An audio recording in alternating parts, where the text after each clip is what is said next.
Singing by Vikas Raj. Music by Vikas Betiya. भरल जवानी में ऐसे न तू मुश्किल देके जा। भरल जवानी में ऐसे न तू मुश्किल देके जा। जाता रे सुनो तो जाए करे जा दिल देके जा। जाता रे सुनो तो सुनो ए सोना दिल देके जा। हरदम खुश रही ऐसन फील देके जा। जाता रे सुनो तो जाए करे जा दिल देके जा। जाता रे सुनो तो सुनो ए सोना दिल देके जा।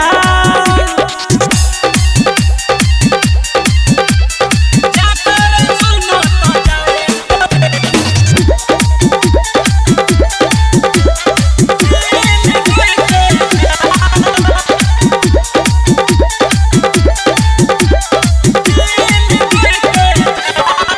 नया बानी घर में लागी ना हमारे मनवा।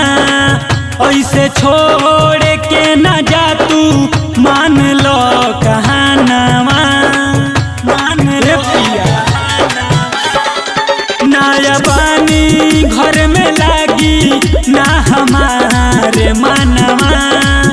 ऐसे छोड़ के ना जा तू मान लो कहानवा। या तो हर चुभे सीना में ऐसन कील देके जा। जाता रे सुनो तो जाए करे जा दिल देके जा। जाता रे सुनो तो सुनो ए सोना दिल देके जा। जाता रे सुनो तो जाए